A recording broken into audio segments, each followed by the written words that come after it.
इंतजार की घड़ियां खत्म हुई। आन बान शान के साथ 5 राफेल दुश्मनों का कलेजा कंपाते हुए भारत की सरजमीं पर आ गए।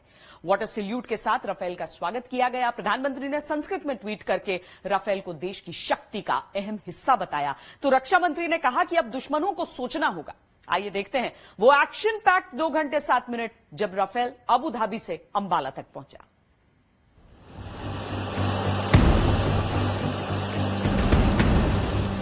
लोगों के उत्साह और रोमांच के आसमान पर सवार राफेल की भारतीय आसमान में एंट्री इस तरह से हुई।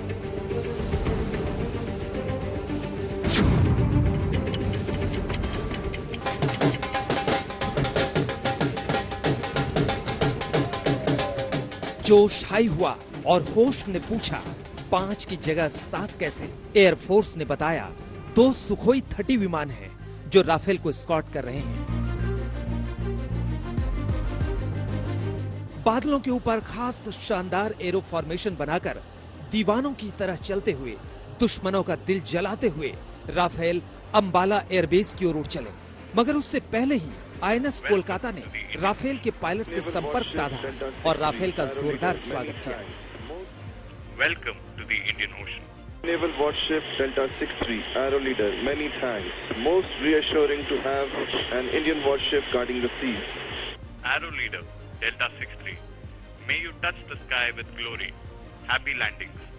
Delta 63, Arrow Leader, wish you fair winds. Happy hunting over and out. ये वायुसेना और नेवी के कोऑर्डिनेशन की बानगी है। 2 सेंटेंसेस बहुत रिलेवेंट थे। एक वेलकम, दूसरा touch the sky with glory. But देखिए एयरफोर्स के पायलट ने जो रिस्पांस दिया, विशिंग हिम फेयर विंड्स। देखिए समुद्र के जहाजों को फेयर विंड्स बहुत जरूरी होती हैं। तो क्या ट्रेडिशंस हैं, क्या रिच ट्रेडिशंस हैं आर्म फोर्सेस की, एक दूसरे को किस लैंग्वेज में वो वेलकम करते हैं। ये कन्वर्सेशन हम सुन रहे हैं कि वो अरेबियन सी में पहली बार एंटर कर रहे हैं। एक बड़ा शिप है आईएनएस कैलकाटा जिसने उनको वेलकम किया है ऑन रेडियो। और कैसे ये कन्वर्सेशन 2 प्रोफेशनल्स के बीच में कन्वर्सेशन हुई है, ये बहुत बड़ी बात है।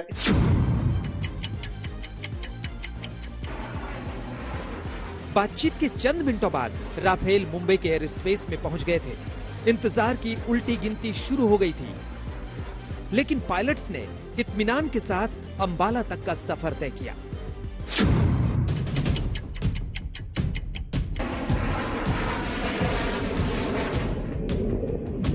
3:09 पर दंदनाते हुए 5 राफेल अंबाला एयरबेस पर लैंड किए।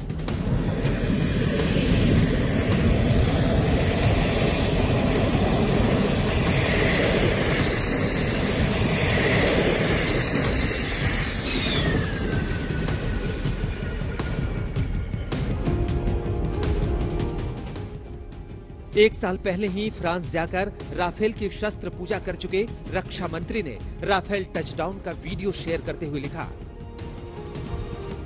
5 राफेल की अंबाला में सुरक्षित लैंडिंग हुई। सेना के इतिहास में नए युग की शुरुआत। वायुसेना की ताकत में क्रांतिकारी बढ़ोतरी होगी। देश की अखंडता के लिए जो खतरा है, उन्हें वायुसेना की नई ताकत से चिंता करने की जरूरत अब देश के दुश्मनों को सोचना होगा।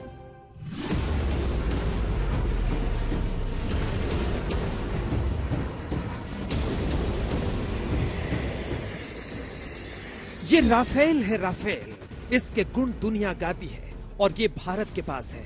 चीन जले तो जले, पाकिस्तान फूके तो फूके, भारत को इसका स्वागत स्वैग से कहना ही था। सो वाटर सैल्यूट के साथ इसका स्वागत हुआ।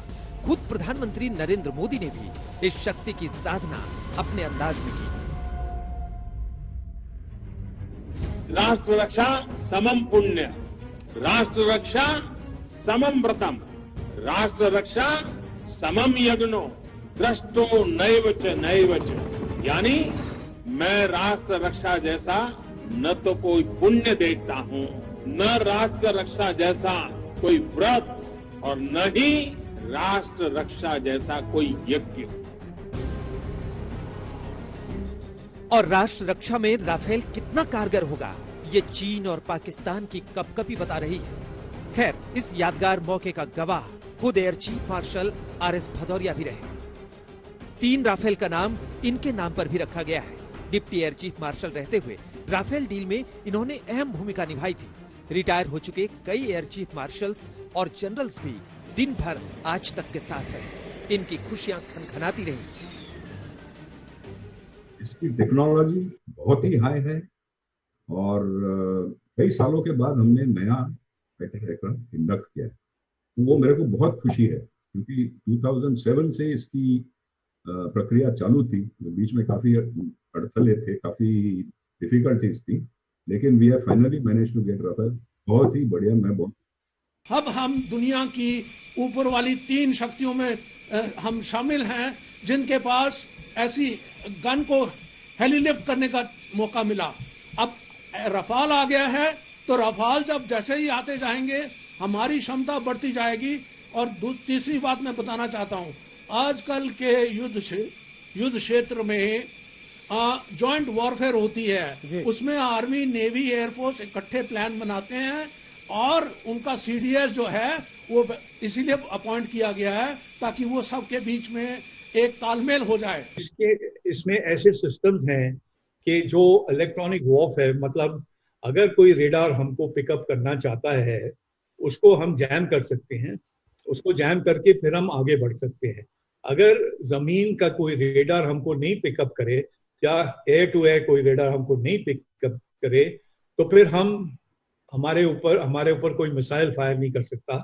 तो हम काफी सेफ हैं, अपने मिशन के लिए जाएं और मिशन से वापस आए।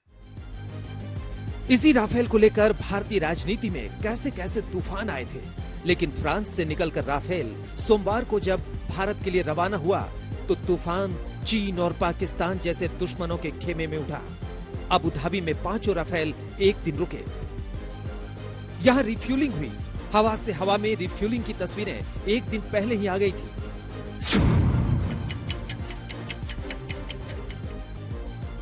आज 1:04 पर सुखोई के स्क्वाड में 5 राफेल भारत के लिए निकले और मतवालों की तरह मस्ती से अपना सफर पूरा किया। इसके साथ ही भारत के शक्ति और शौर्य में एक ऐतिहासिक पन्ना जुड़ गया। रफाल की लैंडिंग को लेकर जहां देश भर में बेकरारी का माहौल था, तो वहीं अंबाला के लोगों की बात ही कुछ और थी। सुबह से ही हवन, यज्ञ, पूजा पाठ का माहौल बना हुआ था और जैसे ही अंबाला के आसमान में रफाल ने कलाबाजियां दिखाई, ऐसा लगा जैसे लोगों की मन की मुराद पूरी हो गई हो। और अब जब रफाल अंबाला में आ ही गया है तो लोगों का जोश भी कहीं ना कहीं 7वें आसमान पर पहुंच गया है। कैमरामैन गुंजीत कुमार के साथ सत्येंद्र चौहान, अंबाला आज तक। नमस्कार, मैं हूं अंजना ओम कश्यप। हमें उम्मीद है ये वीडियो आपको पसंद आया होगा। लेटेस्ट खबरों के लिए यूं ही देखते रहिए आज तक और इस वीडियो के पसंद आने पर लाइक, शेयर एंड सब्सक्राइब करना ना भूलें।